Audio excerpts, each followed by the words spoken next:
Ladies and gentlemen, good morning. Welcome to this joint event by FES, Friedrich Ebert Stiftung, and UNI Europa. It's also a launch event where new studies will be presented on collective bargaining practices on AI and algorithmic management in European services sectors. A new dashboard also will be presented.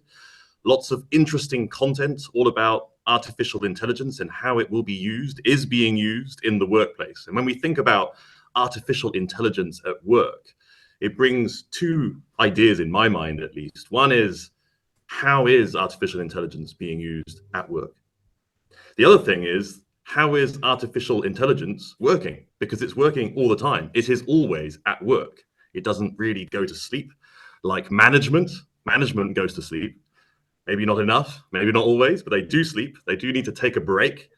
The artificial intelligence aspect of management, however, could just be permanent. And that brings a whole new context to working.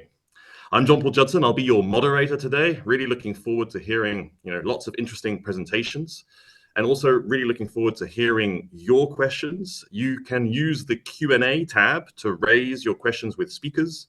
And also we'll have ample opportunity in the second part of the event to really engage in a conversation. And I'll be really looking to your questions to raise them with speakers. You can select the language that you are the most comfortable with. On the bottom in the interpretation button, you will see there are 3 languages. The event will be interpreted in English, in Spanish, and in German. The event will also be recorded, and the event recording will be available as of next week on the FES website. A reminder to all speakers, because interpreters have a very difficult job. They are the base of diplomacy and conversation, in my view. So please, let's speak slowly and clearly to make their lives as easy as possible. And obviously, all the content, all the presentations will all be made available to participants. So you will obviously be able to refer to those following the event as well. So following a certain number of 3 presentations in the first half of the event, we will then have some comments and reactions from 3 perspectives: global, European, and also a national perspective. And then we'll really open up the floor to all of you. So that's it from me for this short intro welcome. I will now hand over to Tobias Mörtel. He is working at the FES Future of Work. He is the new director for the Competence Centre on the Future of Work, based in Brussels. And I hand over to Tobias for some welcome words on your side. Thanks a lot, Jean-Paul. Good morning to everyone, to our launch event. And as Jean-Paul already said, I'm Tobias Mörtel. I'm the new director of our FES Competence Centre on the Future of Work. As I took over this office just a couple of weeks ago, this is for me, a very particular event today in many respects. This event is organized in cooperation with UNI Europa, and I would like to take this opportunity to thank my colleagues of UNI Europa most sincerely for the excellent cooperation we had. I'm very happy to welcome many participants from all over Europe, but also from Asia and Africa, who are working for trade unions, but also for civil society organizations and European institutions. That shows that the topic of new technologies at the workplace, as well as the current situation in collective bargaining regarding the use of AI-related tools by employees and vis-à-vis workers, is of significant interest and importance.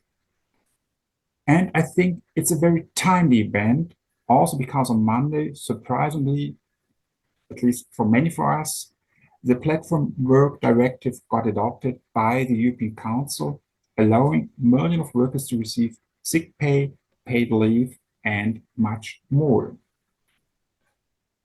And as I know that many of you, in particular from our trade union colleagues, were following these developments very closely and have also been actively involved in this directive, I would like to take this opportunity to congratulate you on this success.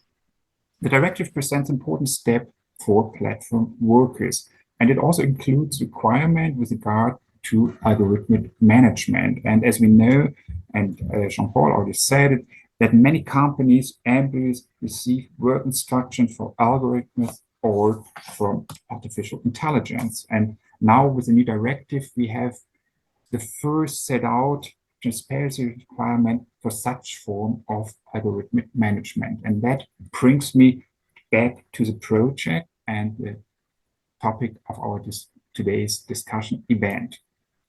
While commonly associated with platform economy, algorithmic management systems are increasingly used across different industry sectors such as human resources, retail, finance sectors, or logistics. And at the workplace, AI systems give rise to concerns about data protection, privacy, power relation, and human rights.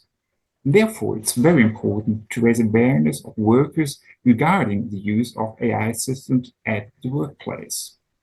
It was against this backdrop that we initiated our new research project with UNI Europa. The aim of the project is to raise awareness of workers and trade unions regarding the use of AI systems at the workplace, and to support this goal with concrete examples of how AI at work is addressed through collective agreements. In order to understand the challenges that are emerging in relation to the increased use of AI at work, we conducted 2 studies on identifying frequently used AI systems in the European service sectors, and to examine the current situation in collective bargaining regarding the use of AI-related tools by employees vis-à-vis workers.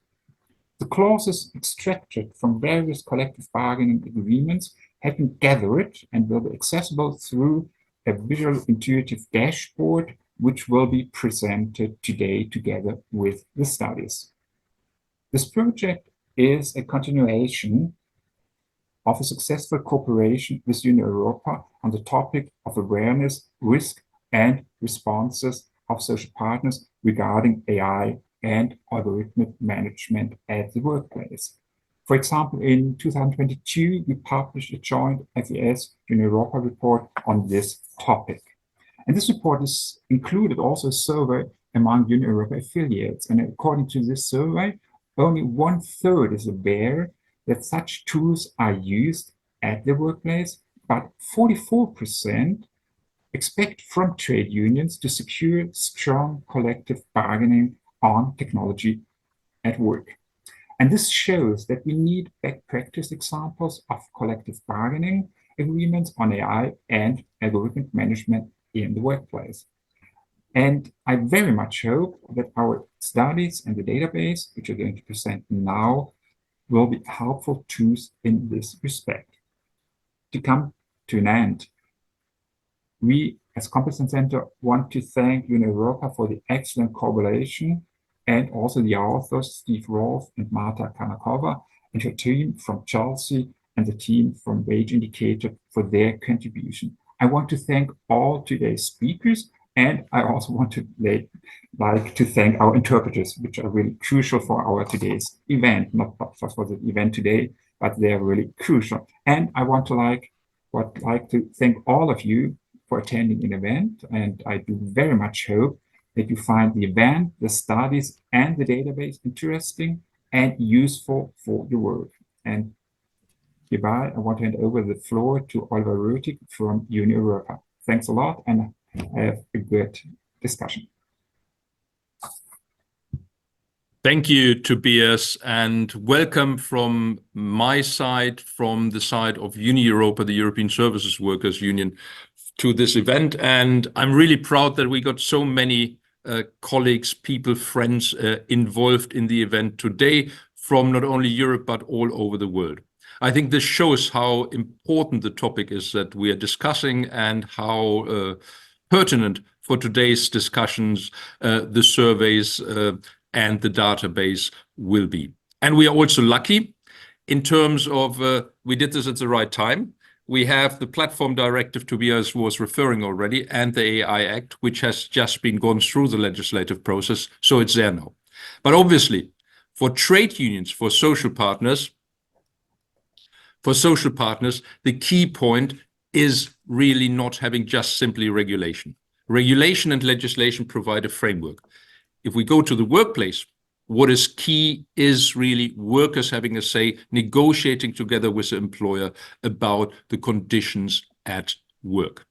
And when we look at artificial intelligence and at algorithmic management, we see already changes at the workplace, and that will hit all of us in one way or another. And what we need, we have to have the same position on it, and we have to have the right framework to actually be able to negotiate, whether it's now on AI generally, on algorithmic management, or which is coming very quickly to us as well, is generative AI. And that is what we have done with a previous project we have done with the Friedrich Ebert Foundation, and with this one really paving the ground. And there I'm really proud of the good cooperation we have already on years on some of those key industrial issues with the Friedrich Ebert Foundation. And now Tobias, thank you already.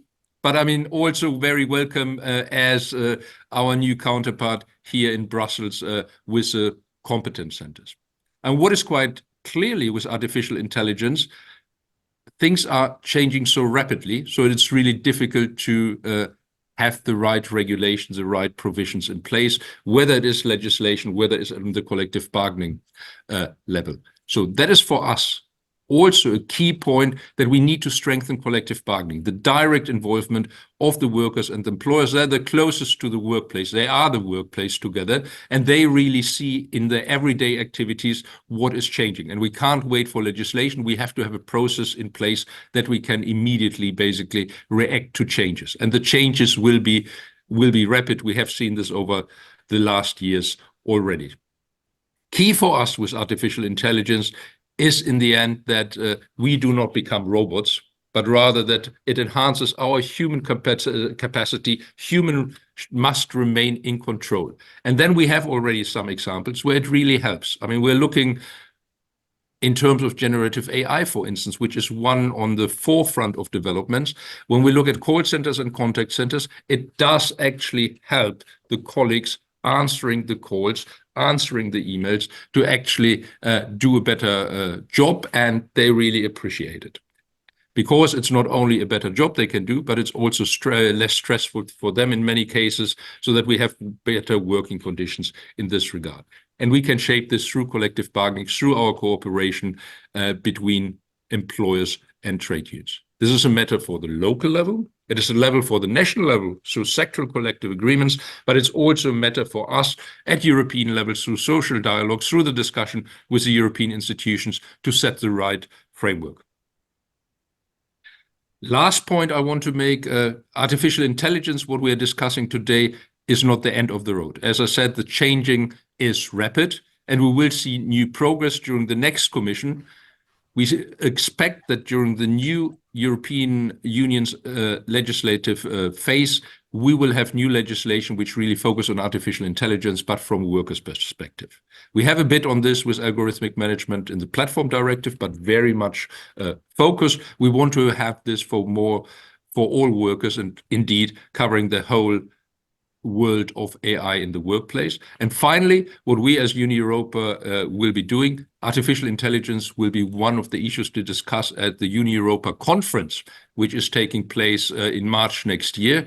And there we will look at artificial intelligence as a key issue of cutting edge importance for collective bargaining. And as you see in the background, I mean, our slogan for the conference, our Congress, is real say, more pay, forward through collective bargaining. And that should also be the motto which should lead the discussion today. So thank you very much. And I'm really looking forward to the fruitful exchange today. Thank you.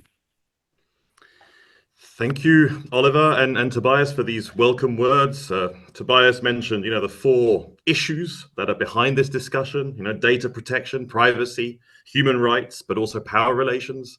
Oliver talked about the fact that it's not just a question of regulation and legislation, but also how all of this then comes into play in the workplace. And this is a moving issue. It changes. Power relations change, and the tools change. And in order to better anticipate and understand them, we need to raise awareness on what's going on and study what's going on. And so this is where the studies come in, and we'll have a first presentation. I would like to invite Steve Rolfe onto the stage. He is Research Fellow, ESRC Research Fellow at the Digital Futures at Work Research Centre, based at the University of Sussex Business School in the UK. Steve, take us through your main findings. Thanks very much to Jean-Paul and to the introductions as well from Tobias and Oliver. It's a real pleasure to be here. I was really pleased to be commissioned to write this fairly short report on AI and algorithmic management systems in the European services sectors. So the next slide, please. I think at the beginning of the study, one of my ambitions was to try to demystify AI and algorithmic management systems, AAMS, as I'll call them throughout the rest of this presentation. And the reason is they can appear quite intimidating for workers and for trade unionists who are maybe not necessarily familiar with this technology. They can often mystify the processes and appear to be very technologically advanced and sophisticated systems which ordinary people could not necessarily understand. So at the beginning of the report, I introduce essentially what these systems are and how they operate in a way that I hope is intelligible to most people. So what is management, first of all? Management refers to coordinating, directing, evaluating, and then also, if necessary, disciplining workers in the workplace. And AAM systems, AI and algorithmic management systems, are designed either to replace or, in fact, more commonly to support and to guide managers in fulfilling each of these functions. Now, algorithms are simply mathematical rules which produce predefined outputs. So if X is 1, then Y is 2. And basic algorithmic systems have in fact been used by managers for decades now and are embedded in enterprise software provided by vendors, which people will probably be familiar with, like IBM and Oracle, for example, to fulfill basic functions, to partially automate workflows, to assign tasks to workers, to do things like, for example, if an employee takes a certain number of sick days, to automatically schedule a meeting with management. So there's nothing necessarily sophisticated or complicated about algorithms. Next slide, please. So what's changed in recent years, and what is this AI addendum to algorithms? What's going on? Well, increasingly managerial algorithms are being supplemented by the analysis of big data sources through the use of machine learning technologies. So this, I would argue, is what's changed in the past 5 years or so quite dramatically. Machine learning, though it sounds technical, is by far the most common form of artificial intelligence. So the two are almost effectively synonymous, and we're talking about the same thing when we use these terms for the most part. And what's happened is that increases in computing scale and power have enabled machine learning algorithms to be able to sift through huge quantities of data from many different inputs in a way they simply couldn't do perhaps a decade ago. And what machine learning algorithms can do is to identify correlations between data points that humans may not think to test because there would be just so much work involved. For example, one important study shows that people who do well in onboarding training are likely to stay in their job for more than 6 months. So that's just one example of how machine learning being used to process lots of data points can come out with interesting correlations. And what we see now is firms rushing to provide applications for managers based upon these new technologies. Next slide, please. So how prevalent are these systems? It's very hard to know for sure. And that's because there are knowledge gaps amongst workers, but also amongst many managers, and poor understandings of what these systems actually are, what they mean, and how they work. We have 2 large-scale studies from the US and European levels over the past couple of years, and they estimate that at least 14 to 20% of workers are subject to management by AI and algorithmic management systems of some kind or other. I would hesitate to say that the number is likely to be quite a bit higher. And that's because AAM systems are increasingly embedded and integrated into enterprise-level software in ways that are not immediately clear, either to workers or to managers. And I'll illustrate that with an example in a moment. Many forms can be quite innocuous and may not make too much difference, but there is growing concern that AAM systems may harm both employees and also firms more generally. And I would emphasize that this isn't because, as we hear in the media a lot, that they threaten to destroy very substantial numbers of jobs. This could be a problem at the margins, but I would argue that a bigger problem is that, in fact, AAM systems are being used as an alternative to automation, which requires very big investments to eliminate human labor. Instead, AAM systems have a series of other issues associated with them. Next slide, please. And these are, in brief, firstly, that they threaten to illegitimately surveil workers and to use their personal data, often without their consent, that they can create a divide in access to knowledge between workers and managers in new ways, that they can speed up workers to or even past breaking point, and that these systems can take completely unaccountable operational decisions, including setting workers' pay rates and bonuses, and even hiring and firing workers without sufficient human oversight. And all this matters because AI and algorithmic management systems are often black box technologies. The managers who use them often don't understand them well, if at all. Next slide, please. And this leads me to a final issue. We increasingly understand that AI and algorithmic management systems can produce very serious errors or even fabrications, what some people call hallucinations in the world of generative AI, in their outputs. And this is because, despite the name AI, they're not, in fact, intelligent systems. They're simply very powerful pattern recognition tools that generate predictions and recommendations based upon observed correlations. So AI can be misused in a series of ways. First, it can be given jobs that it's not able to perform. Second, it can be badly designed and or implemented. Third, even when it's well designed, it can encounter unexpected barriers in the real world, which cause it to go wrong.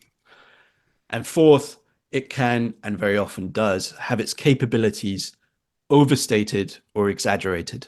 That is the hype problem. Algorithmic and AI management systems have to break up work into individual tasks and design metrics which can evaluate whether those tasks are being fulfilled well or not. And the final issue that these systems therefore raise is that they're vulnerable to Goodhart's law, which is to say that when a metric becomes a target, it ceases to be a good metric. So if workers understand that their job is to try to hit these metrics and to perform well on particular measures that the AI system likes, then they'll likely focus on that because they have to, that's how they're evaluated, rather than focusing more generally on doing a good job and taking their job as a holistic process rather than individual tasks. And just to reiterate once more, managers deploying and using these systems are very often unaware of several or even all of these risks. And therefore the onus, unfortunately, falls on workers and their representatives increasingly to be able to be informed on these issues and to try to steer management away from some of these problems. Next slide, please. So in the few minutes I have left, I'd like to introduce one case study that I cover in more detail in the report. And this is the case of Salesforce. Now, it's quite likely that many people here who are involved in the services sector will be more familiar than I am actually with this software. Salesforce is a customer relationship management platform, which firms with clients or customers use to manage those relationships. And also it provides human resource management functions that can evaluate the performance of workers. It's a global leading CRM systems provider. It has about 23% of the global market. It claims to have 150,000 firms using its software. And it's a big player in Europe with clients like Santander, Ideal Standard, the Port of Rotterdam, and many, many more. Next slide, please. Now, Salesforce uses increasingly AAM systems, which are embedded in its broader enterprise software to automate business processes, to assign tasks to workers, to monitor performance, and to carry out a range of other managerial functions. And I'll just show you a few of these over the next couple of minutes. Next slide, please. First, although this can look confusing at first glance, you can just look at the box, which is highlighted on the screen. And this is a view that a manager would have of their sales workers' performances. So over on the left, we have Valerie. And the Salesforce software has generated what it calls a commit forecast in that orange box. And this is an AI-generated estimate of what the Einstein prediction over on the left, the first column. This is an AI-generated evaluation of what the software thinks Valerie will be able to turn over in sales figures this month. And then managers can track actual performance, that is the closed sales, the third column, versus this Einstein GPT-generated prediction in the first column. Next slide, please. Second, we can look at how this software evaluates the performance of workers. So data is harvested from a range of different sources in order to track competition amongst employees. So we have a sales contest in the middle, and we have on the bottom left a win rate, which evaluates workers based on how many sales they're able to close.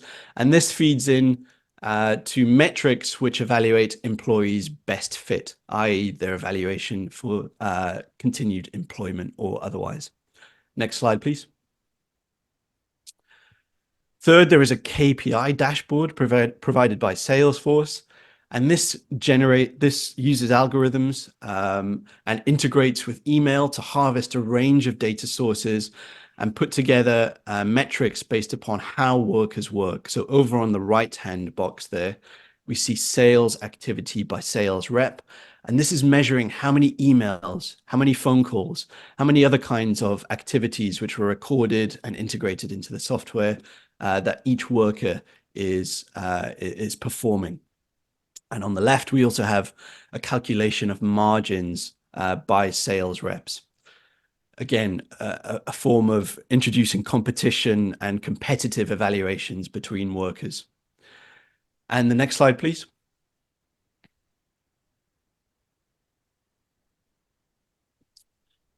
Now, Salesforce allows third-party platforms to plug into its software. One of these is ActiveTrack. And ActiveTrack provides even more detailed logs on employee behavior. So employers can access, by using this plugin to Salesforce, detailed and real-time activity logs that show how long workers are spending engaged in very specific activities, such as you'll see on your screen there, using a printer or going incognito on their browser or trying to use a blocked website, for example. So it's harvesting a very wide range of data sources, detailed with timestamps and durations on workers. Next slide, please. All of this feeds into algorithmically generated so-called productivity scores, which are supposedly useful metrics based upon how many completed tasks a worker does versus how much time is spent off task in conducting other tasks, which managers deem not to be desirable. And then these are plotted on this chart of productive hours a day versus tasks completed. Next slide, please. So all of this demonstrates the very, I would argue, potentially invidious nature of AI and algorithmic management systems, and also the potentially misleading and problematic ways that they can be deployed by managers in ways which oversimplify what work is and could lead to potentially bad outcomes, both for workers and for firms. I can't go into detail on my recommendations for how unions should approach some of these issues. And the next presentation of the survey will discuss this material in much more depth. But in very brief terms, I would suggest that unions take a far stronger role, first of all, in understanding what's going on and which tools are being used in their workplace by auditing, investigating, and examining what management are doing with software and how well also management understands it. Second, processes should be implemented to ensure that any new deployment of AAM systems, workers are involved from the start in the purchasing and evaluation process. They should also be deeply involved throughout the implementation process to check that the way in which these technologies are being used is not invidious, but instead, as Oliver suggested, is being deployed in ways which benefit and enhance the skills and working lives of workers. And then fourth, there should be an ongoing feedback, adjustment, and intervention process, which consistently involves workers and their representatives throughout the deployment and usage phase. So those are my recommendations in brief. I hope you go out and read the report and also the other reports that are being presented today. And thank you very much for inviting me. And I'm looking forward to the discussion. Thanks very much. Thank you, Steve, for that overview. Yeah, there seems to be a big difference between the automation of repeatable tasks and the automation of decision making as such. But the other thought that came across my mind was how that will affect also working culture, because there's obviously a relationship, as you were saying, there's a sort of a competitive evaluation in the example that you were giving of Salesforce. And if a company is using that, that will naturally then create a working culture, which might fit very well certain types of people and less well others. Do you think working culture will have an impact, or do you think this will become potentially working culture across the board? It's an interesting question. I think, when managers deploy systems which are intrinsically competitive and based upon ranking workers in these potentially quite invidious ways, it's not clear to me that that's necessarily a useful exercise, because in any competition, by definition, there will be winners and there will be losers. And it may not be the most helpful way to identify particular employees as losers whose so-called best fit, as identified by the software, is weak for the firm. Rather, it could be much more useful to deploy these tools in ways which support and emphasize upskilling and reduce this sort of hyper-competitiveness between workers. So I do think that there is lots more to be said about the potential impact of these tools on working culture. And of course, if you are the best performer on a team, then these kinds of tools probably suit you very well. But there will be a long pool of people who are not the best performers. And whether this kind of invidious comparison and competitiveness does very much for their performance, I think raises very big questions indeed. And whether this kind of working culture is of benefit to the majority, I would seriously question.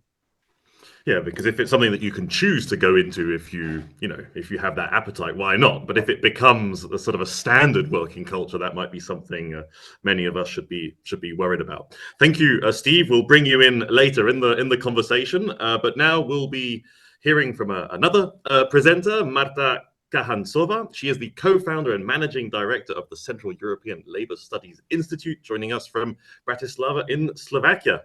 Marta, please take it away. Give us your main findings and insights. Thank you very much. Good morning, everyone. Thank you for the opportunity to present the second report, which is being launched today. I will be speaking on behalf of a research team. So in our report, which has been produced jointly with the Wage Indicator Foundation and commissioned by Friedrich Ebert Stiftung and UNI Europa, we have explicitly focused on the current state or the state of the art of collective bargaining related to the use of AI and algorithmic management in the European services sectors. This is quite an interesting research, quite unique data, and we are very lucky with support of UNI Europa to collect a significant number of responses and also collective agreements that were analyzed. Next slide, please. The aim of our study was to understand the challenges that are emerging in relation to the use of AI. And we have already heard from from Steve in the previous presentation, what these challenges can be, and we have taken it a step further in placing it into the context of union action and collective bargaining. So we try to understand how do the unions perceive bargaining opportunities or the current stage of collective bargaining on AI-related tools. What kind of action can we expect from unions in this area? And we also try to present some good practices on clauses in existing collective agreements. And we can go to the next slide, please.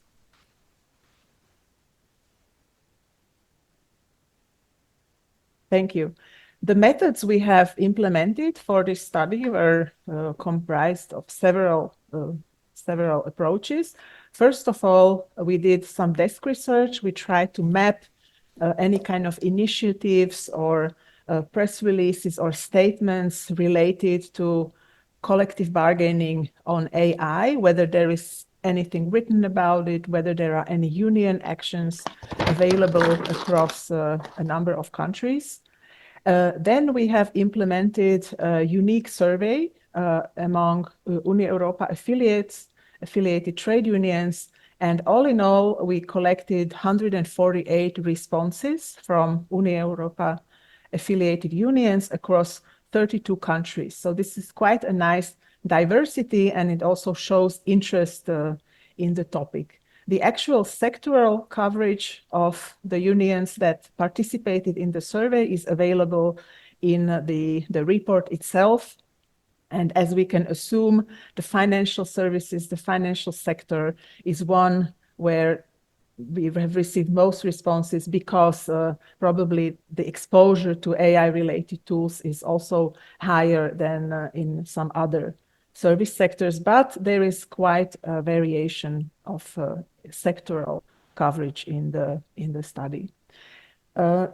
Last but not least, we managed to collect 30 collective agreements across different European countries that already contain some stipulations that are either directly AI-related or are relevant in the context of using technology and AI-related management. And we have analyzed the content of these agreements, and I will give a few appetizers from the findings to raise more interest in reading the report, where there is more of this content analysis and also links to the full collective agreements that can be consulted. Next slide, please. The report is structured in a very simple way. So first of all, we provide some existing knowledge. Here we play a little bit with the actual definition of algorithmic management, artificial intelligence, because we have, as we have seen from the previous presentation, the definitions can be quite complex, and we try to simplify it also for the purpose of receiving clear responses in the survey. Then I will walk you through some very basic findings from the survey and specify which variables we have used. Then I will very briefly say some main findings about the analysis of collective agreements, and finally provide some of the main conclusions that the study offers as a way forward in collective bargaining. Next slide, please.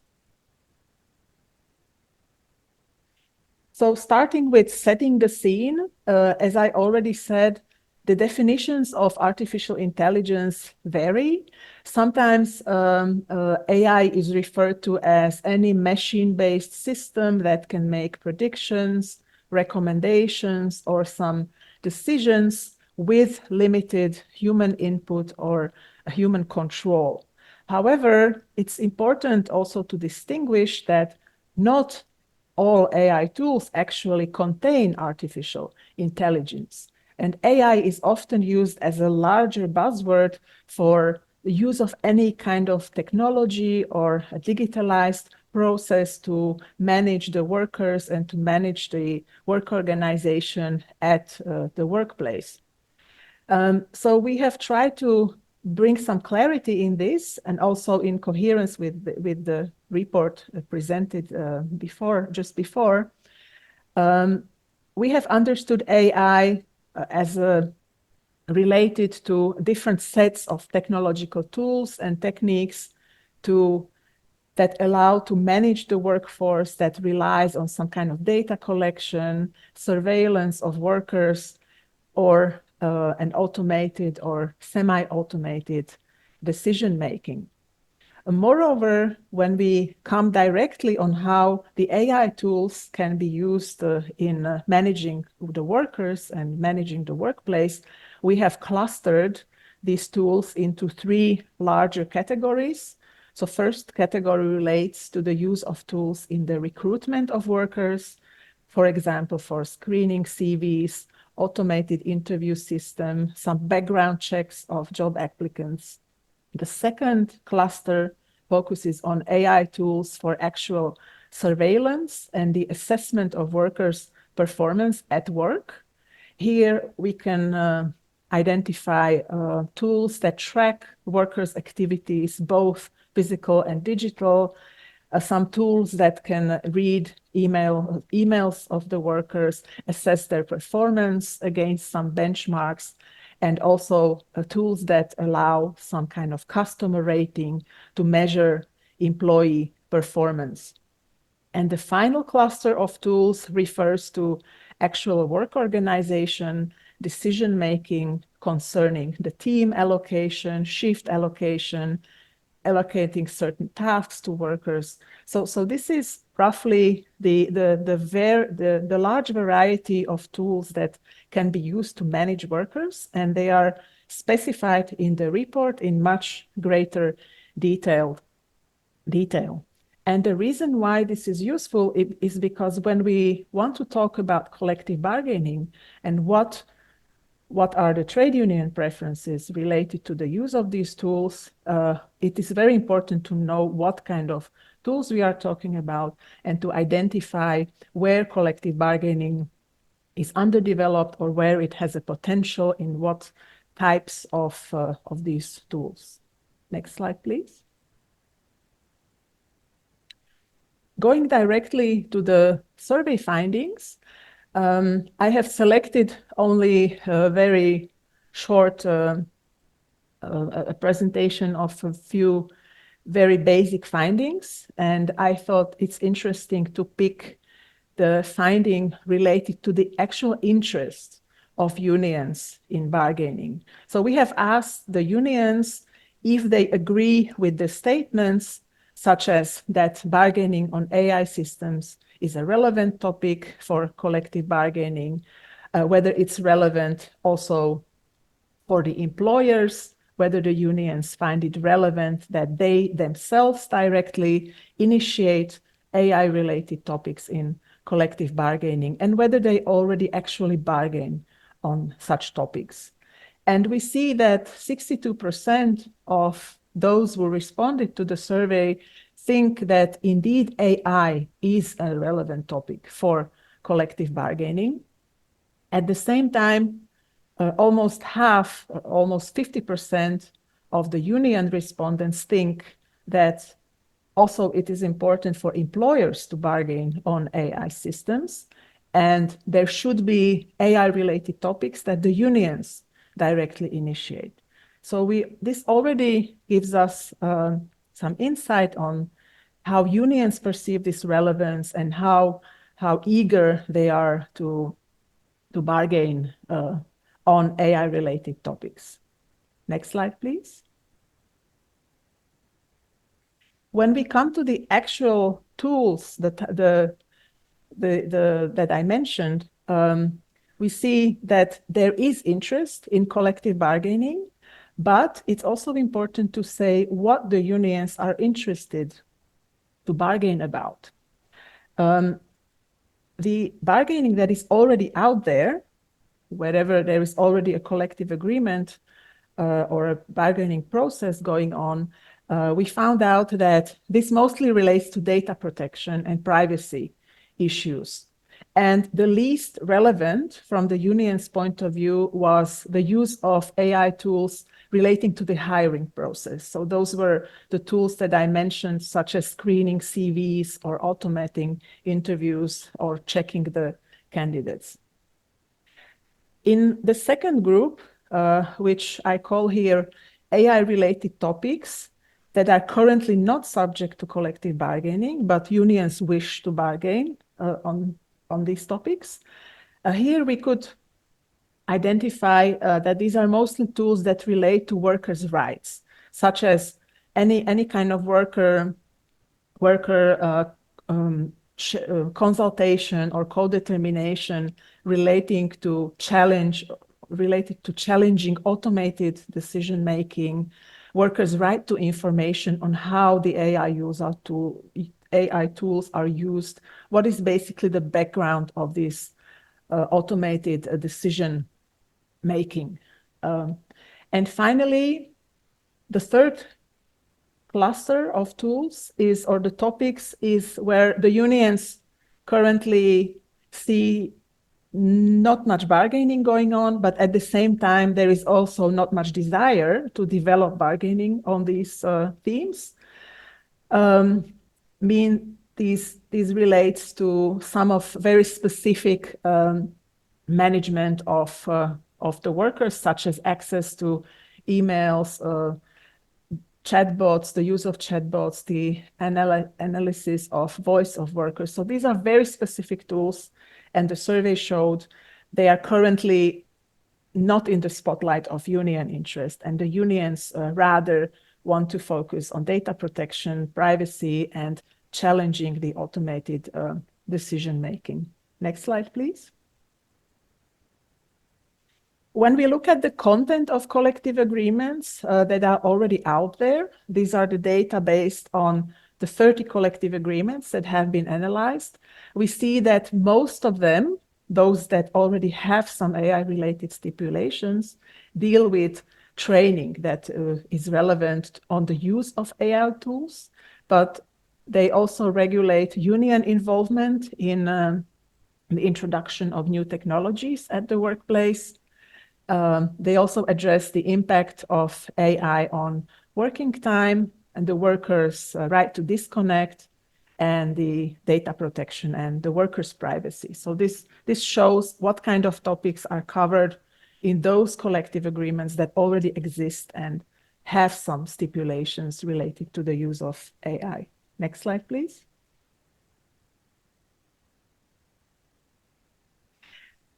We also provided a few examples on the content of collective agreements, even some specific stipulations, and you can read all about this in the report. I just listed here a few examples that are addressed in a bit more detail in the report. Some of the collective agreements that are out there in Norway, Germany, Finland, or Spain that have some stipulations related to the use of technology, to data protection issues.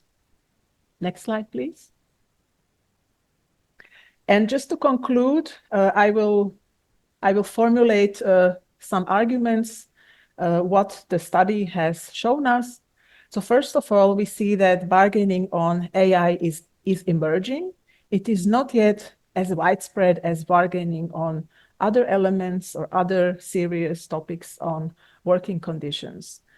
Currently, only 20% of the unions responding to the survey reported that they do have a collective agreement that addresses AI-related issues, either at the organization level or at the sector level. Almost 70% of the unions in the survey currently do not have any collective bargaining related to AI, and 11% of the unions are not even aware of the existence of such agreements that would tackle AI. Next slide, please. But at the same time, as the use of technology at the workplace increases, also the expectations that bargaining on AI will be more and more relevant increases. 42% of the survey respondents who were UNI Europa affiliates, just to remind you, are already engaged in other related discussions and negotiations related to AI, even though these are not, strictly speaking, collective agreements or collective bargaining processes. The priorities of trade unions is to introduce stipulations or to engage in debates that allow workers to challenge decisions made through automated decision making, some kind of right to consult a digital advisor or a data expert that would oversee the workers' rights. And also the unions are interested in maintaining a right to information and consultation through collective agreements on the use of AI tools. Next slide, please. And this is where I stop. You can read more in the actual report. There is a lot more charts and graphs and analysis.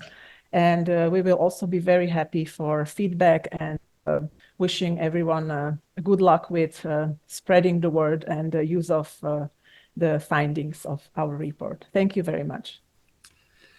Thank you, Marta. And if I judge by the clapping, that was an appreciated presentation. Thank you for sharing those insights. I don't know if I'm going to be a bit too caricatural here, but what I understand is that there are two types of businesses. You have the ones where algorithmic management is really essentially the business model. And let's say companies or workplaces where algorithmic management becomes part of a broader activity, but it's not the business model as such. And you mentioned in recruitment, in surveillance of employees, and for instance, work organization or dividing tasks. And there's a question in the Q&A there from the audience, where the question is essentially the rules being set in the EU directive on platform work, which are based on those business models that have algorithmic management as their basis. Will those rules and obligations also have an impact on people working outside of these platform work environments? Do you think that there will be sort of a move towards more transparency also in other tools being used outside of platform economy? Or do you think it's more than part of raising awareness on how to make tools more transparent in companies that are outside of the platform economy? What would you say? Thank you. That's a very relevant question, and I think what the directive would definitely do is to open the door to some clarity. Because even when we were doing research, it was not easy to identify the scope of these AI related tools, and so certainly it will bring transparency in the scope.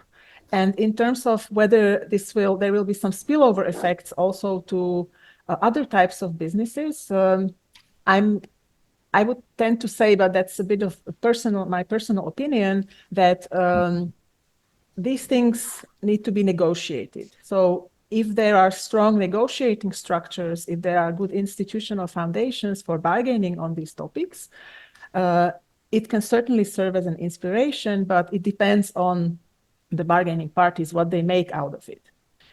Where this is not the case, it then depends on how the regulation is able to pick up the transparency issues from the directive, or whether it will remain fully decentralized and depending on specific types of employers. Yeah, so it's not a natural spillover, but maybe raising awareness on what is happening in the platform economy might be useful for collective bargaining in other parts, and to make tools then more transparent through collective bargaining. Thank you, Marta, and you will be also part of the discussion in a few minutes.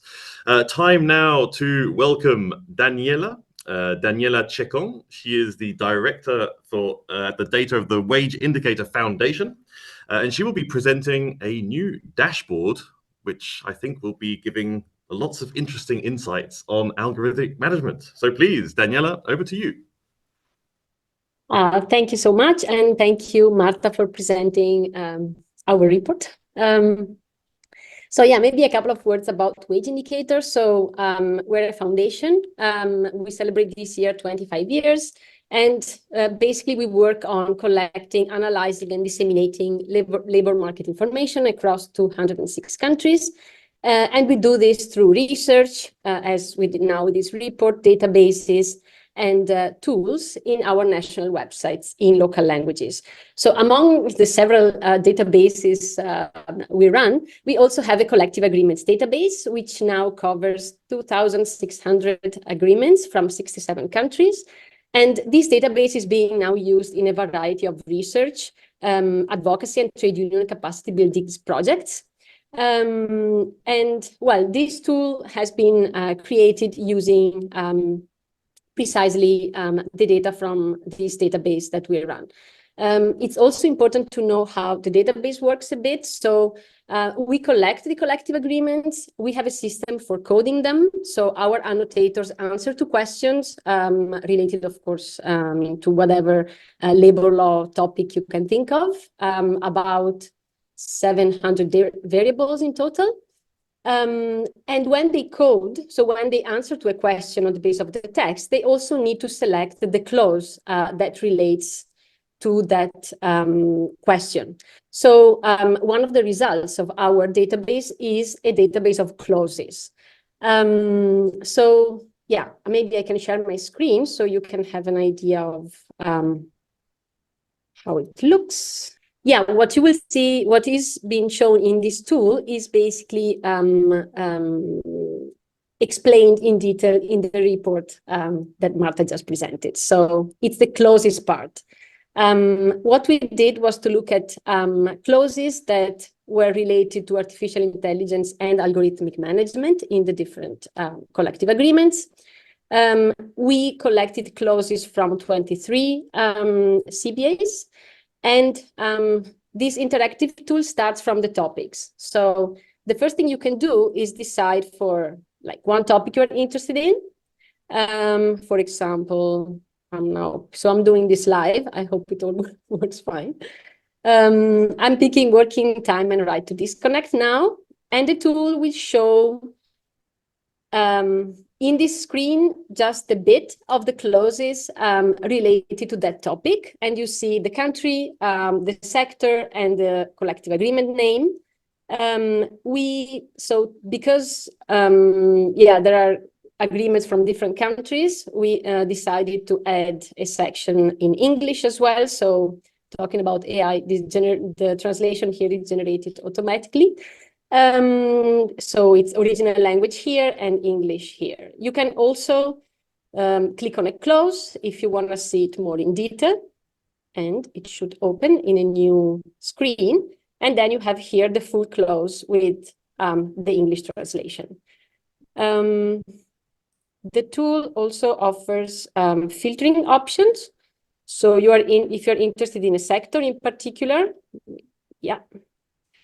You can filter it from here or in a country in particular. And we also added the start date of the collective agreement, just to, as an interesting extra filter. So for example, if you're interested in financial services only, then you can select them here. And then you'll see only the topics that we found in those agreements from that sector specifically. What else?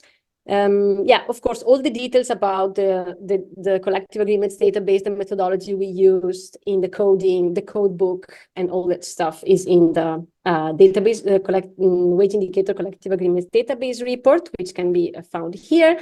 And we also added a feature to download the PDF of the screen you are looking at. This is it, I guess. The target is, of course, social partners. So we hope that it will be used to see what is happening in a different countries than your own country or in a different sector. The idea is to keep this alive. So we will not stop with this project, but because our database is anyway getting new agreements every day.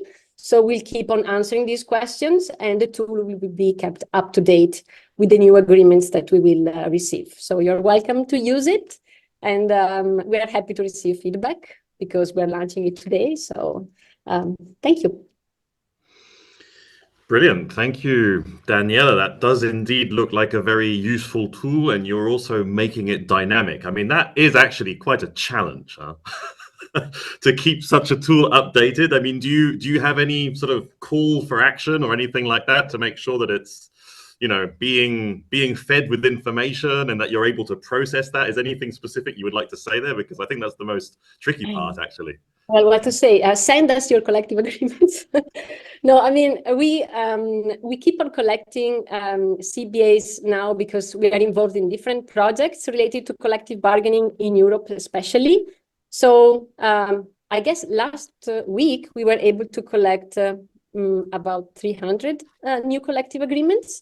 So the idea is to keep on coding them. And when we add a new variable, like we did now for this specific project on AI, we will keep on answering this question for all the upcoming agreements. So yeah, if you're aware of agreement, where sometimes finding the agreement is not easy and collecting them is not easy. So if you know, if somebody in the audience knows that there are agreements out there with these type of clauses, we're very happy to include them, and they will then appear also in the tool. Brilliant, thank you. So you've got a taste now of, you know, different studies, a dashboard that's been set up. So we'll be able to, you know, also raise questions with those presenters. In the meantime, it's also important to get a sense of various perspectives, and we have three guests who will be giving us different, you know, also regional, global, national perspectives on these issues. So I would first like to invite Uma Rani. She is senior economist at the research department of the International Labour Office based in Geneva. Uma, first maybe a comment actually on what you've heard, and then maybe also some of your insights and perspectives on this issue.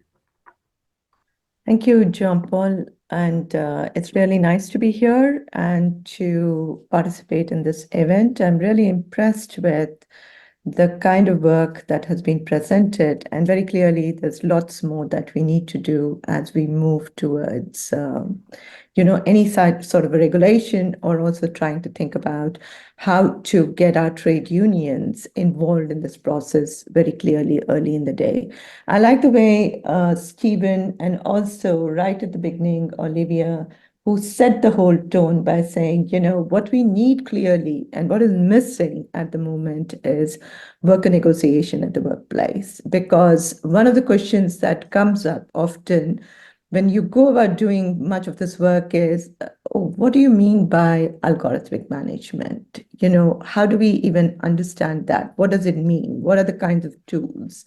And I think these different issues were very clearly brought out today by the different presenters. So I think we are very much in the right track, and in a way, what we need to do is build up more evidences, but at the same time, try to see how we can intervene and equip our trade unions with essential information to get them getting onto the negotiation table. What shocked me a bit was when Martha was presenting that 11% of the trade unionists were not even aware about the collective agreements. And that's something we should go down to zero, because that's a tool. And I think that's something that needs to be somehow made more widespread and utilized. Now, having said that, I want to pick on a question that came up, and my presentation is largely going to be on that. Saying, you know, is this algorithmic management that we talk about just on platforms, or is it something going on in traditional workplaces? And as part of this, ILO, along with the Joint Research Centre, which is based in Seville, has tried to do some case studies, and then we have tried to take this forward by expanding it in a number of developing countries across a whole range of sectors. So a lot of our work was done in France, Italy, and compared with India and South Africa in two sectors, the logistics and the healthcare. And I'm going to just present you some of the findings coming out of that, and you'll see that this resonates very clearly to what Stephen's been presenting, so that you get an insight about what's happening. So I've sort of said this. I just want to say that this was a comparison, and our idea was to understand what these practices mean in these regular workplaces.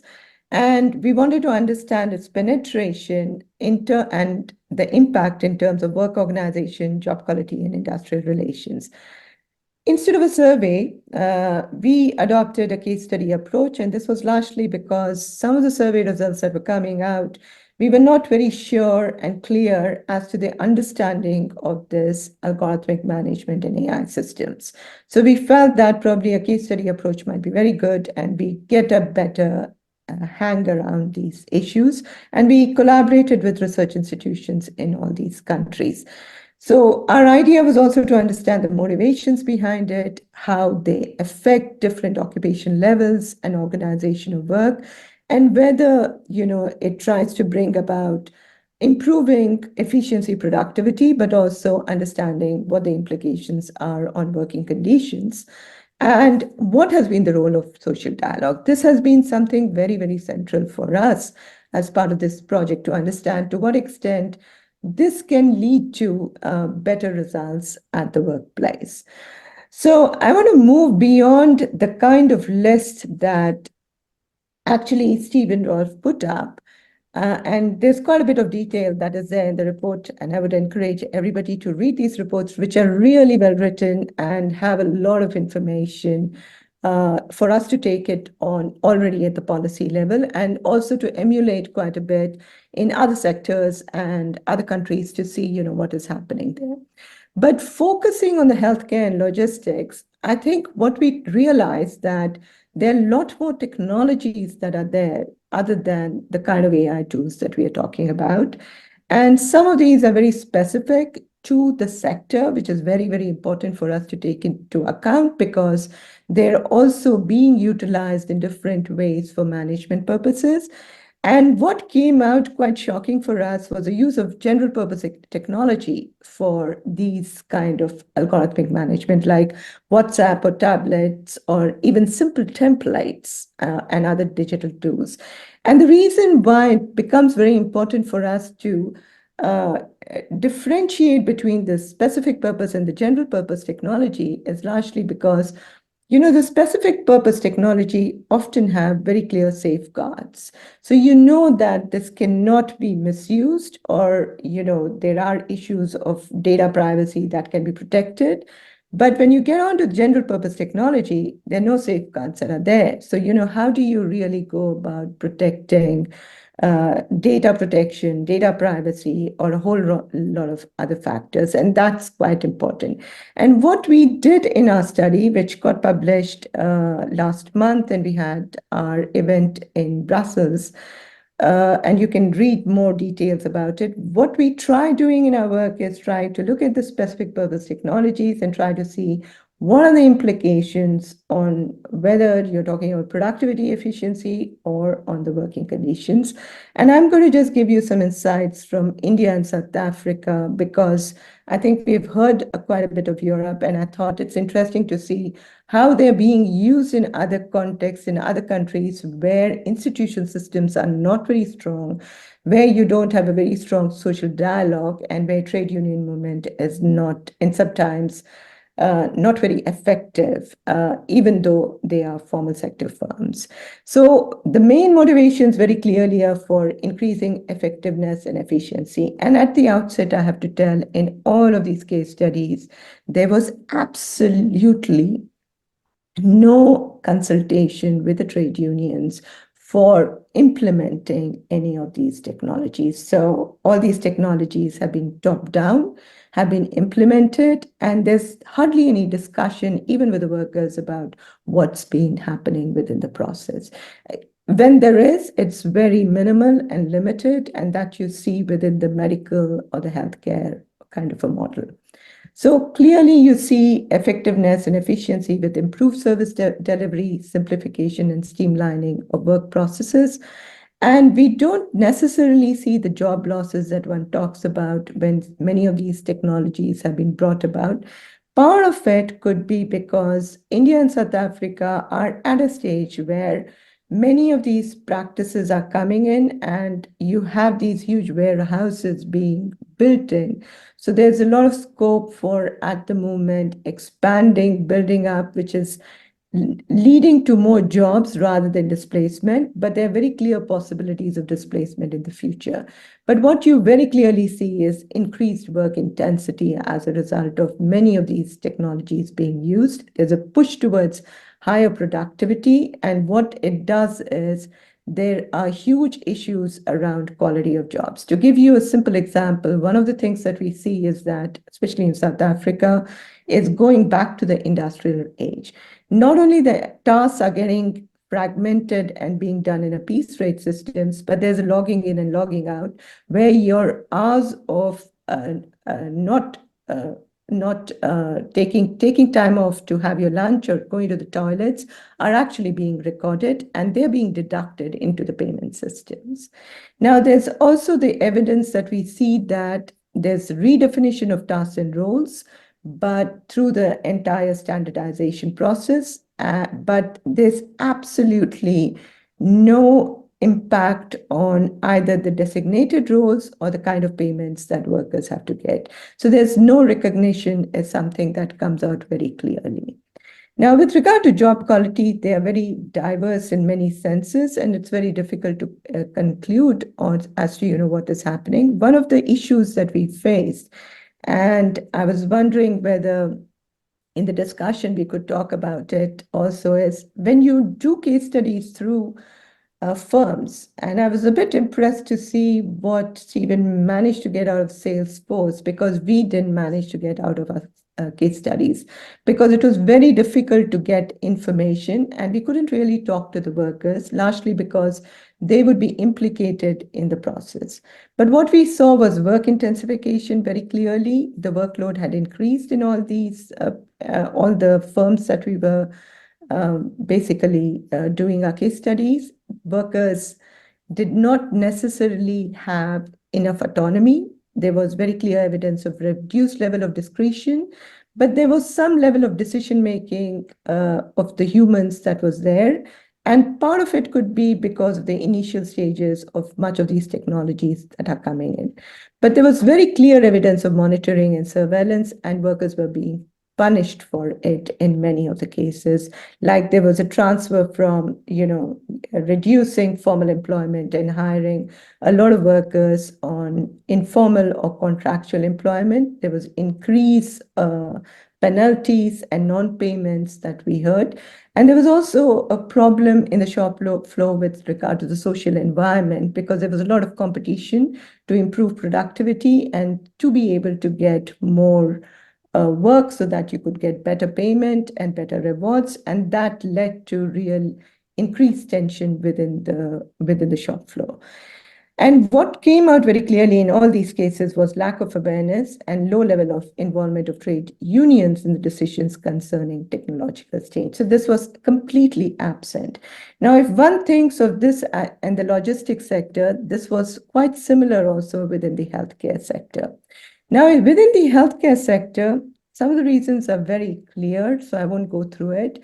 But what came out clearly was the mixed impact on jobs and skills across these establishments and countries, largely because what we saw is that with the digitization, you had a lot more increase in data workers and people who were going, and data analysts, because they were introducing a lot of tools within the companies and dashboards for monitoring work, largely the doctors. So there was a lot of new jobs that were being brought in and completely different kinds of skills. And there was also something quite interesting to see that some of the nurses, they were getting to do much more than what they were doing. So there was a bit of empowerment that you can see. So that led to some of the tensions that were there between the doctors and the nurses within the healthcare centers. In terms of autonomy, there was in some cases increased autonomy, as I said, in case of nurses, but it was also reduced autonomy for many of them because they had to input a lot of information according to specific framework. Now here, I think it was very interesting to see Now, when we think about algorithmic management, we always think about workers at the lower end. But this was a fantastic case to see how many of these practices are going to just not affect workers at the lower end, but many of the professional categories. And here we saw quite a bit of doctors being under quite a bit of pressure. Now, they started to standardize the feedback process with regard to patients as to, what needs to be written and what not. And they were being monitored about the time that is being spent on it. So as a result, many doctors felt that, they were not able to input the kind of information that they would have liked to put for the patient. And as a result, this can have kind of an impact on, the kind of final diagnosis or the caring that takes place. The other thing that came up very clearly was more workload, more pressure and stress as a result of these management processes being put in, because they were now being assessed with the number of patients that they see and the kind of diagnosis that they're doing, and more patients or more treatments meant much better. Now, how all of this was being put in place was also quite interesting. In one of the firms in India, they had created a dashboard where they tried to monitor how the doctors were treating the patients with regard to medicines and also how much time they were taking. And this was being compared across a range of other doctors who would treat the same patient with the kind of dosage, the kind of medication, the time taken, and they were being compared. And the doctors were not at all aware about what was happening there. And this is not being used today for performance evaluation, but there's a huge potential for it to being used tomorrow. And the issue is the doctors are not at all aware about the dashboard or they being monitoring. We also saw general purpose technology like WhatsApp being used by doctors when they go for the visits of the patients, where the whole team then actually records what is happening within a WhatsApp message and shares amongst themselves. Now, this is something that is normally within a specific purpose technology, and this raises issue about data privacy and data protection, but it also raises another issue that if the diagnosis done by the doctor is wrong, then everybody is made aware of as to what happened, which in a traditional system would not happen. So this raises also issues around to what extent there are penalizations or punishment for many of these doctors as a result of it. And you see some of it affecting already the doctors in South Africa. Now, just one minute, Uma? Yes, I'm finishing. Thank you. And with regard to industrial relations, the consultation with workers in adopting these technologies or automations was very limited. Let me conclude by saying that what you see in a lot of platforms, a lot more than what we see in platforms is now happening in traditional workplaces. And this is not new. I think one needs to say that a lot of these practices were in place in some of the automobile and electronic sector about more than 2.5 decades ago. What you see is the penetration of similar systems, a bit more sophisticated, coming into many other sectors. Now, there are specific regulatory actions that are very clearly needed for managing algorithmic management. But I think what is very, very important is having social dialogue in industrial relations and ensuring that the workers and the trade unions are involved right at the beginning of the process so that you can mitigate a lot of risks that come out as a result of it. Thank you so much for listening. Thank you, Uma. And yet again, yes, you're also saying regulation is one thing, but then it's also how do we accompany these processes, these negotiations at the workplace. And it's not always easy to get access to case studies, and that's maybe something we can pick up on in the discussion. Thanks, Uma. As we mentioned, regulation. I'll bring in then Stefan Olsen. Stefan is Deputy Director General for Jobs, Skills and Social Policies at the European Commission's DG Employment, Social Affairs and Inclusion. Stefan, can you maybe give us a quick comment on what you've heard so far, and then give us your perspective on these issues, please, Stefan? Over to you. Thank you very much, and many thanks to the Friedrich Ebert Stiftung and to UNI Europa to have set this up and done all the background work. It comes as Olivier was saying at a great moment. It's a historical week really, and for the EU, with the deal on the Platform Workers Directive on Monday afternoon, and also the AI Act being approved. So we have here legislation overall on AI, for the first in the world, and also the first in the world in terms of worker or workplace regulation. So really very, very exciting, and I've had the privilege to be very much into the platform negotiations, and I think personally, but also more importantly, when you speak to Commissioner Schmidt or key politicians, one of the big risks at the time when the platform directive was really not looking like it would go through. I think what we all felt was what a real pity it would have been because of this chapter on algorithmic management for platform workers.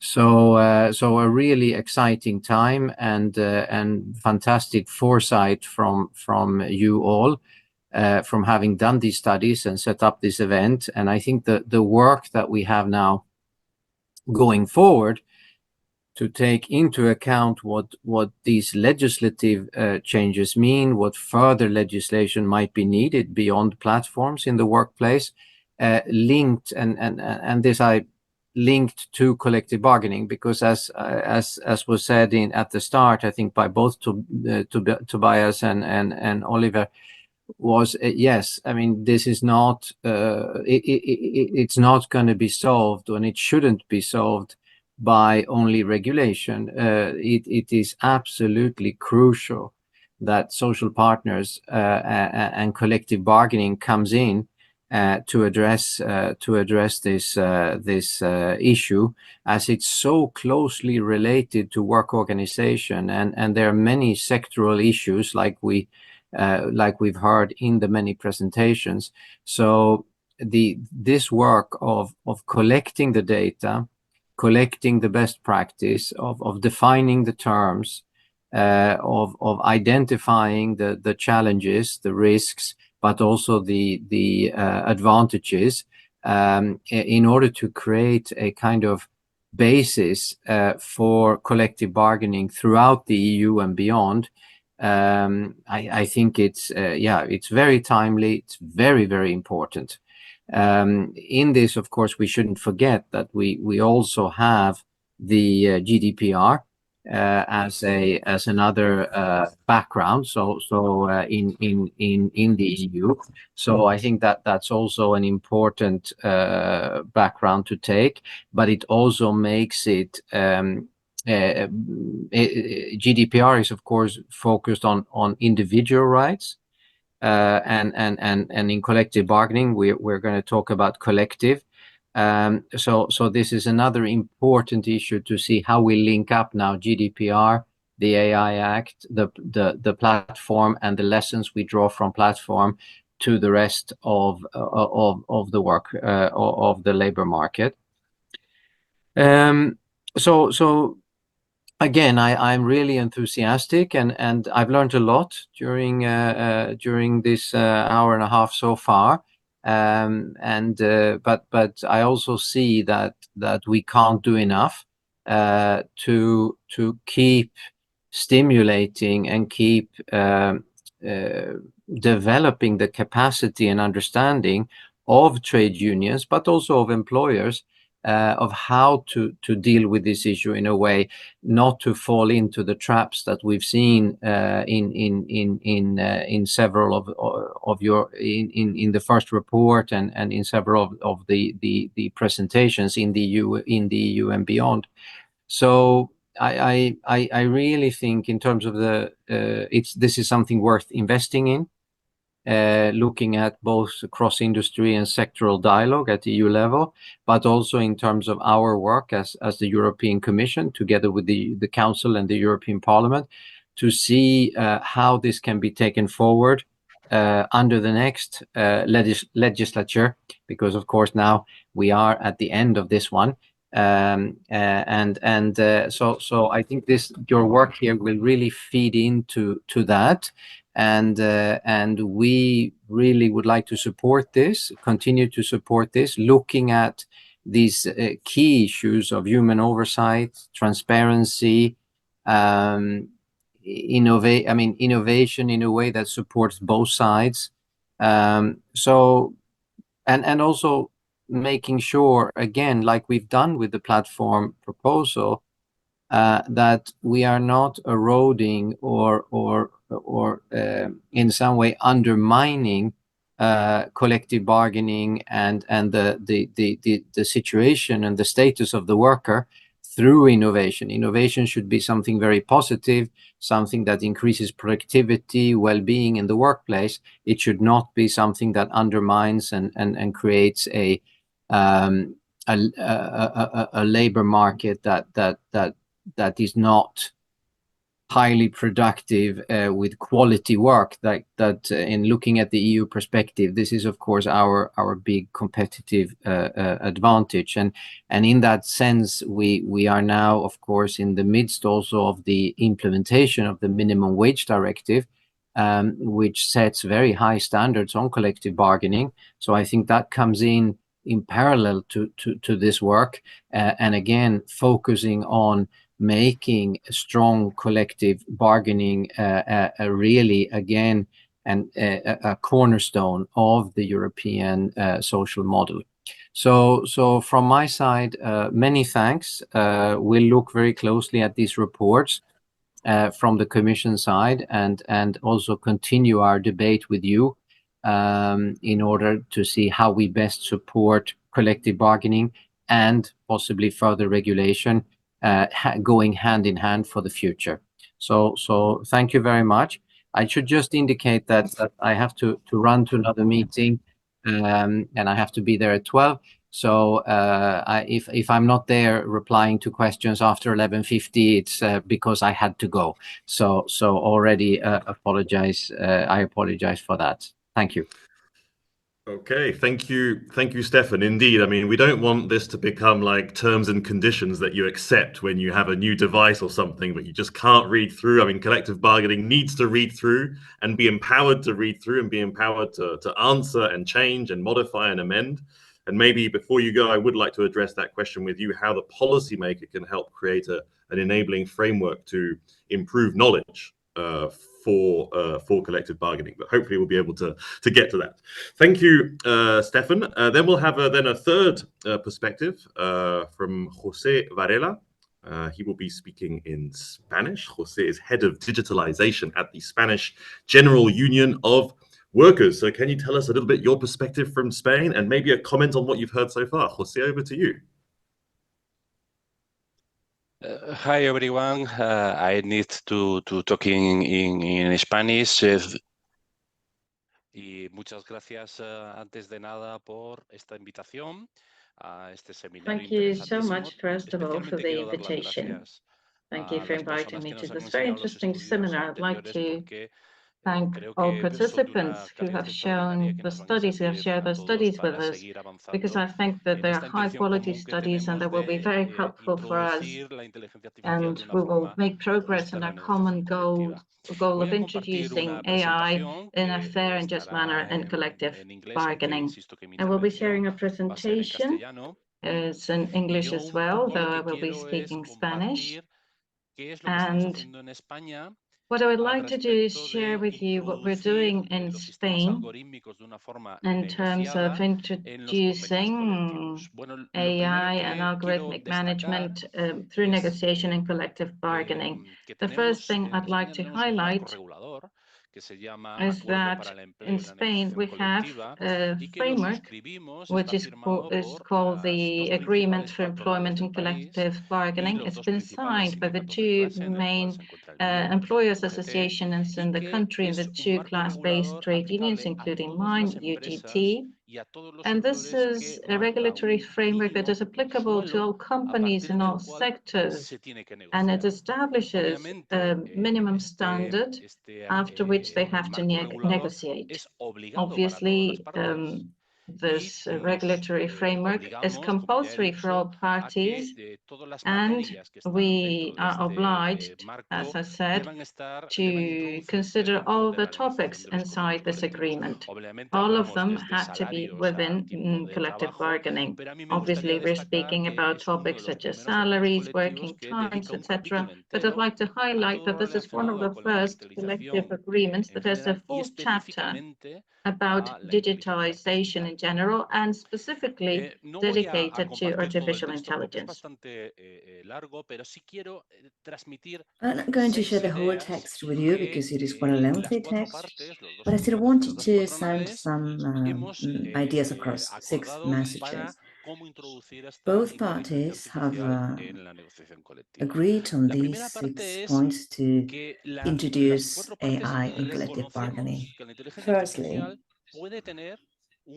all parties recognize that AI may have a significant or negative impact on our labor market relations.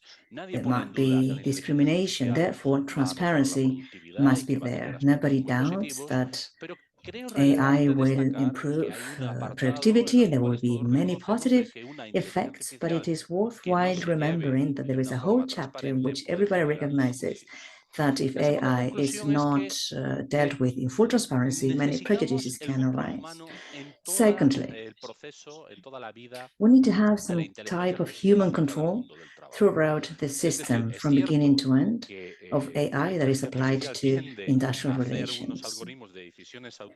AI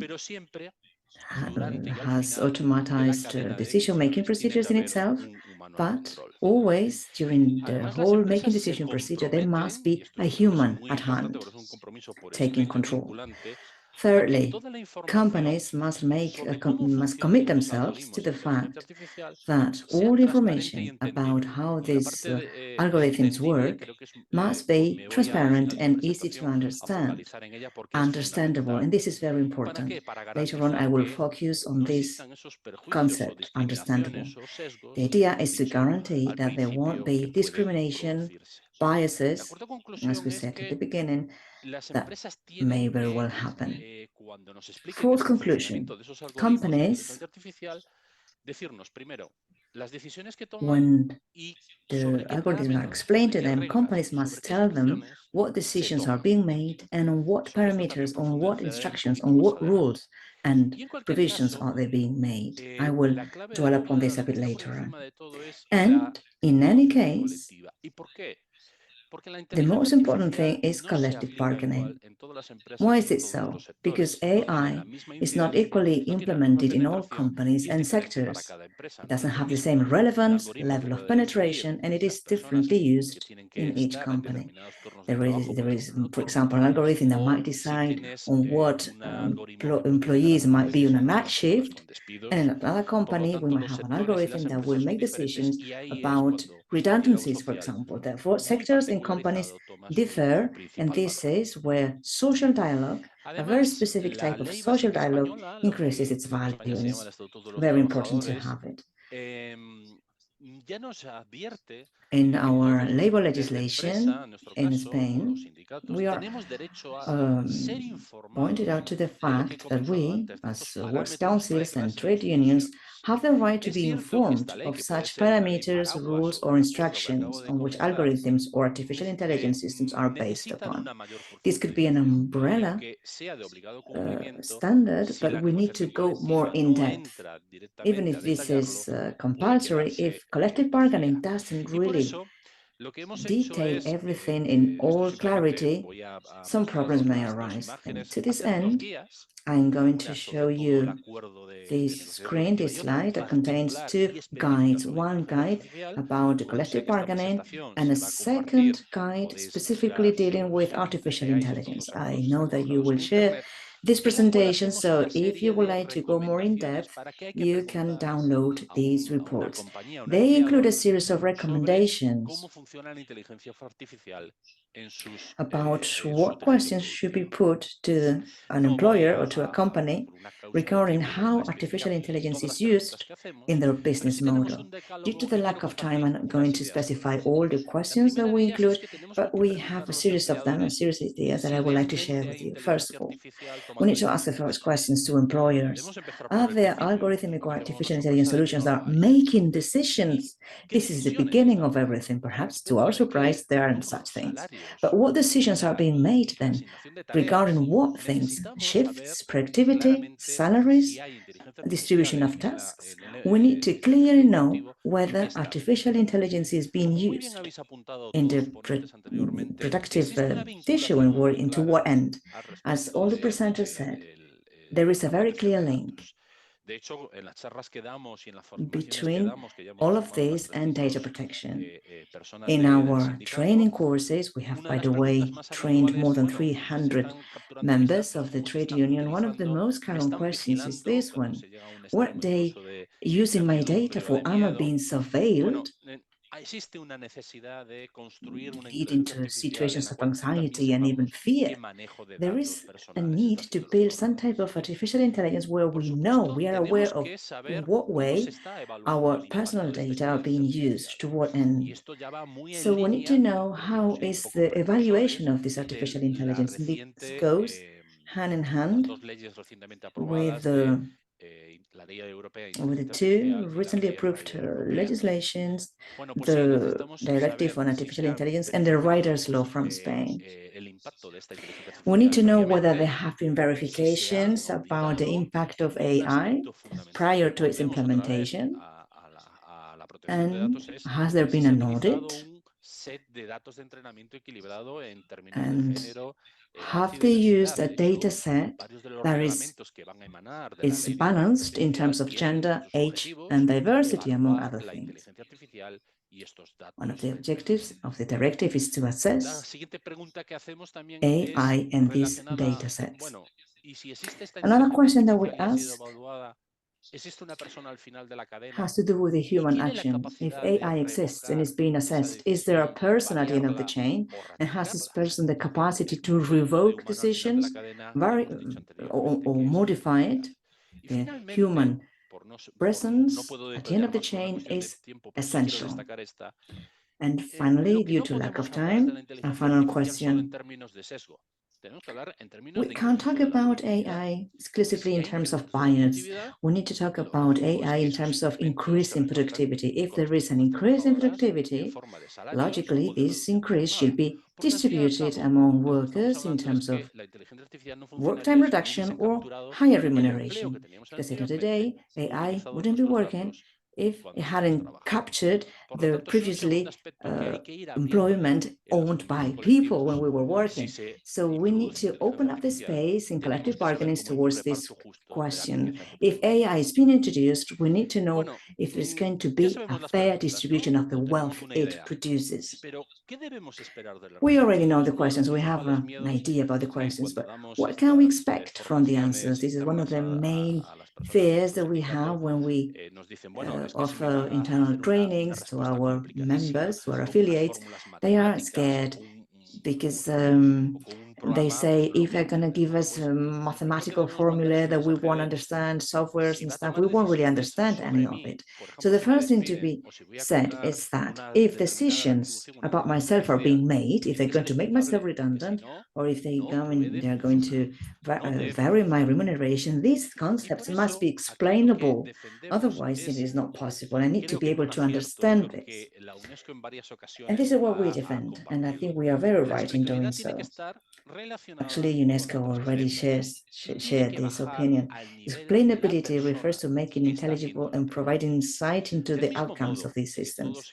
They need to come down to the person that is asking the question. It needs to be understood. We are all taking a pill of ibuprofen sometimes without really knowing its chemical components, or sometimes we use an appliance, an electrical appliance, that we really don't know how it really works, although we have manuals and risk assessments. And all of us, be it trade unionists or workers' representatives, all of us, we need to be able to understand when artificial intelligence is being used and what are the potential risks implied. Therefore, there are no excuses about the so-called difficulty that technologies entail. Explanations must be transparent and adapted to the parties involved, be them workers, trade unions, or the representatives. I have tried to explain to you what we are doing in Spain,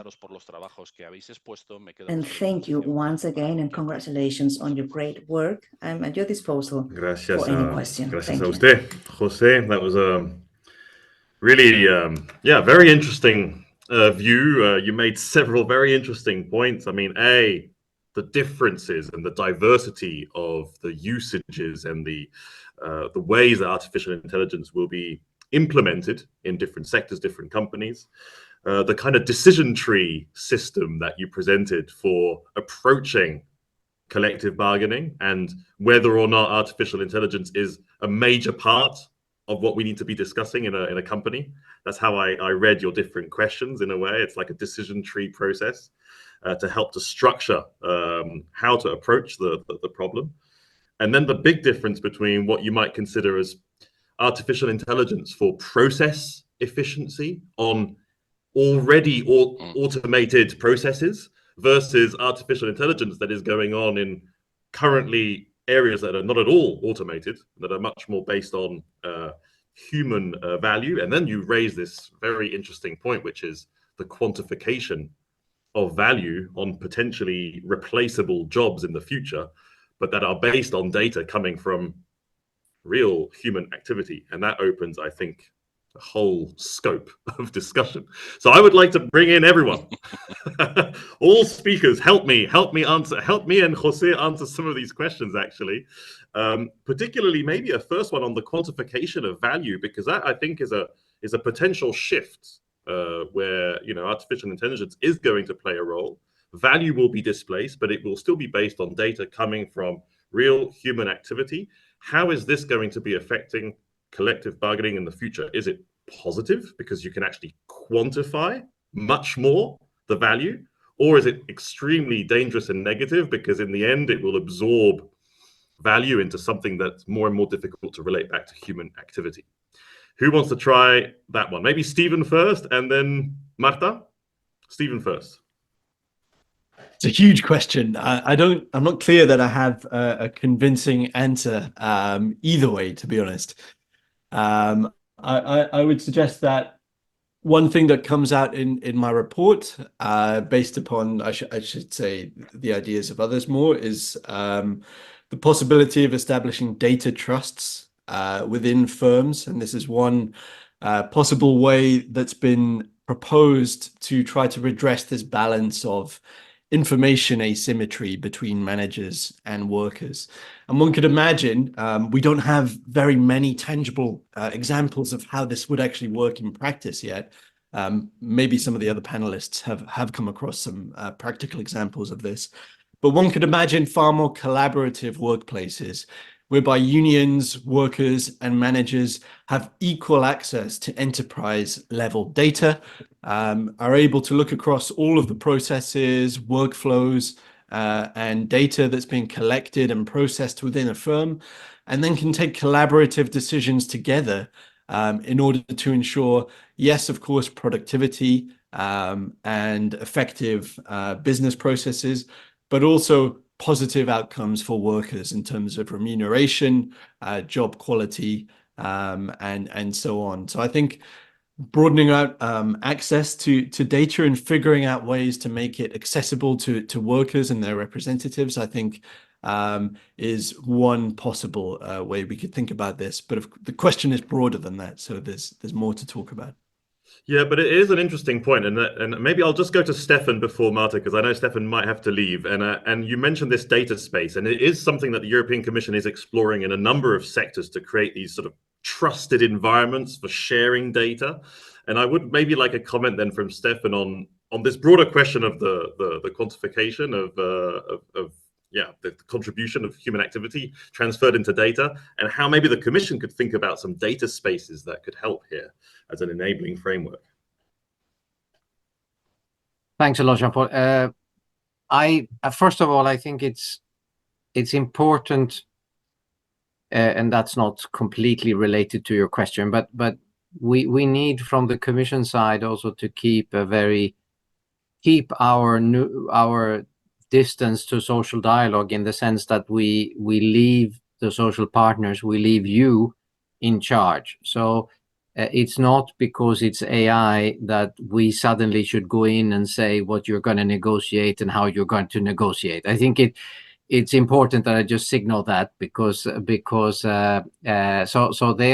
I think our role is much more to support this type of activity, this research, but also when we look at the funding, we look at the financial framework, that we continue to press for social partners having access to funding overall, and that we use our different funding instruments and make sure, and I think that was a strong call in the Val d'Uchaise summit as well, that there is funding, and especially in newer member states and future member states, this will be key.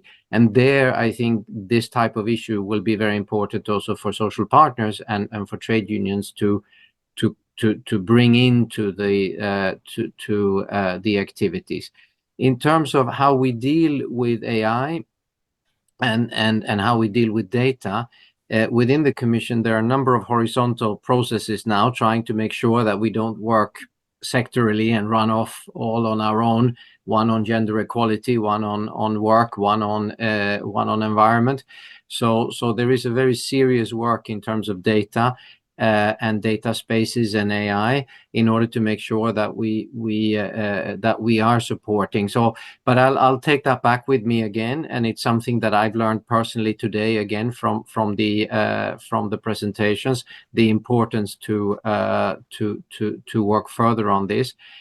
To me, there is a basic question that I would just, when I speak to national social partners who are negotiating, for example, when you take an issue of like health and safety at work, which is going to be linked to issues of AI, for example, it is that as the salary negotiation is always going to be central in any collective bargaining, there's always going to be a risk that you start broad, you bring in a vast number of issues, but then you focus on the salaries and you drop the rest. And that, you know that better than me, if that is really something that is a risk. But I think here, if you look at AI, trade unions nor employers can't afford to leave the AI as some side issue and just focus on, because this is going to be so linked to salary developments, to quality of work, to future of work. So that's again why this is so important to emphasize to all trade unions and social partners in Europe that take this seriously. It is not a little fringe issue. It's going to be absolutely central for the future. Yeah, thanks for that, and feel free when you feel you have to leave. No problem, Stefan. Marta, then maybe also a comment from your side on this challenging question by Jose. Yes, thank you very much. Indeed, a very good question, a very complex one. In general, we see more and more debates emerging in Europe and beyond on the value of labor, on the value of human labor in general, measuring the value of labor, the determination of this value. And the topic that we are discussing today, I think, takes us to a kind of a sub-question of this value issue, and this is the value of managing labor. And here, I believe that the AI tools can bring an important improvement in managing human labor if this management is done in a balanced way. And we have mostly spoken today about workers' access to to oversight of some of these AI tools, so to kind of see into the black box. And I would just say, if there are transparent criteria, then managing human labor through these tools could be beneficial and efficient both for the employers and also for the workers. So, but what we need to emphasize here is what should be then the role of labor representatives? Where should they be more proactive? We have seen that very often the AI is treated as a big box and we need more bargaining on AI. But once we go to specific tools or maybe to the specific parts of labor or managing the labor, we find huge differences. So maybe this is the question we would need to discuss first. Where should this balance come from? Where do we need more negotiation? At which part of the human labor? First of all, whether it's just about managing the workload, the working time, or whether it's about the workers' protection and privacy. So I think we just need to be much more specific on the actual issue, and then we can talk about balancing the value of labor that is being reshaped by digital technologies. Thank you. Thank you. Yes, and maybe Uma, you can build on that, because you also had insights really very specifically on a few sectors in healthcare, for instance. Could you maybe also give us your perspective on this challenging issue of quantifying value and displacing human activity into data? Yeah, it is, as others have said, a very complex question, but I think, but it's very important in a way. I want to pick up where Stefan left on the wage issues, and I think I see that as very central in this entire process, because I think we are not really realizing what some of the AI tools can do to the kind of tasks you have and what might happen as a result of it to the kind of remuneration that you get over a period of time, because there's a lot of control and evaluation that is happening as part of it. But at the same time, I do feel, and I like the whole idea that Stephen raised, and this is something that is happening already and is gaining momentum, is the idea of data trusts and data fiduciaries. And I know my own country, India, has been discussing this since 2019. We still don't have a proper mechanism in place. But globally, there is a discussion today about developing a data public infrastructure so that you create the safe digital spaces, not only to share information about individuals and stakeholders, but I think the main idea is how can you improve the transparency of digital tools, including AI, so that you can get into a dialogue? Because what is missing today, and Martha's very right in saying that, well, and we are all confronted with it, right? The minute you get into asking for data, what gets into the algorithmic management or AI, it's like a huge black box. Is it really a black box? Part of it, yes. Then the whole question is, what is the kind of data that we are also demanding? At what layers? Because there is also a value chain of data, because data is inputted into the system in various processes.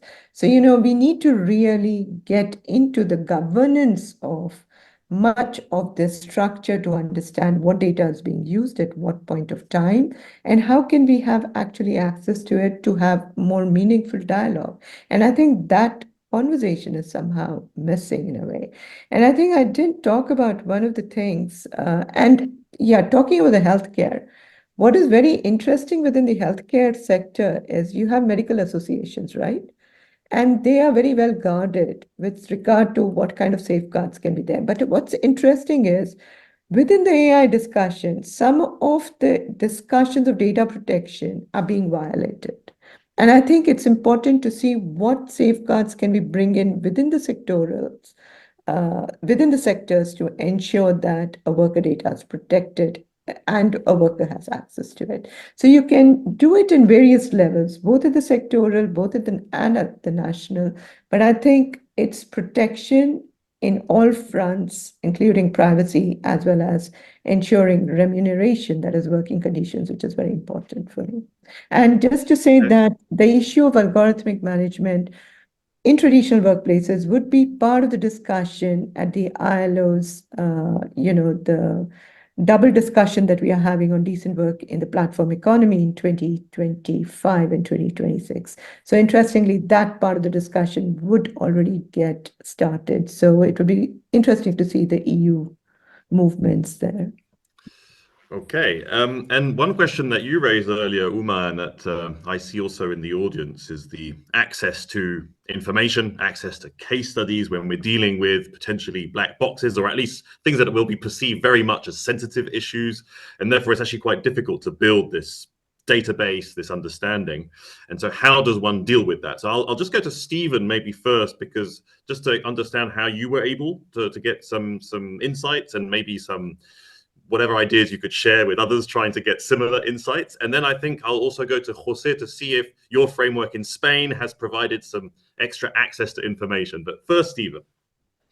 Yeah, everything I was able to gather and include in the report is publicly available online. So I didn't speak to the firms or have any, particularly interesting back channels in order to gather some of these data. I just did some desk research. I should say I'm indebted to Wolfie Crystal's research methods, who's done lots of this kind of stuff using manuals for some of these systems, again, which are mostly publicly available online. It takes a bit of digging through them and wading through some rather boring manuals in order to find interesting examples, but it can be done with perseverance. Just a general reflection before I hand over. I think part of the role I think we could imagine unions seeing themselves as playing in this space is the way I would see it at the moment is that managers typically see vendors, AI vendors and algorithmic management system vendors as allies effectively against their own workforces. They're collaborating with these external technology firms in order to deploy systems without consultation, which squeeze workers harder to make them work harder and faster and to extract data from them.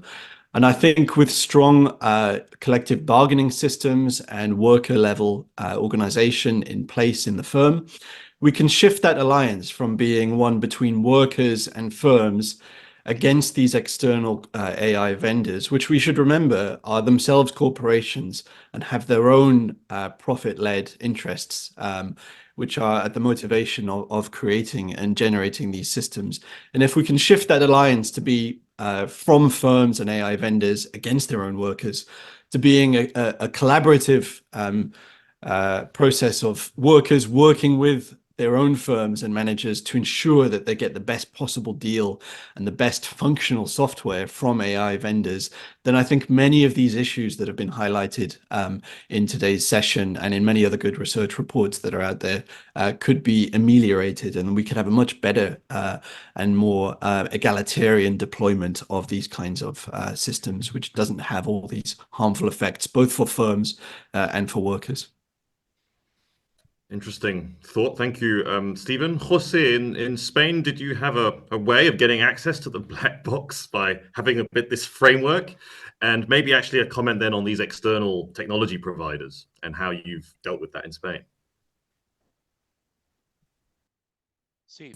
Yes, a couple of ideas. 96% of Spanish companies that use artificial intelligence buy from vendors, which means that there is no customization, because there is no customization when companies buy artificial intelligence. They don't really know what they are purchasing. They are purchasing publicity and objective, but they don't really know what is inside. So when trade unions ask companies, how does this really work in practice? And many times we have come to the situation where companies tell us that they use algorithms and AI, but they didn't really. They had statistic programs of probability.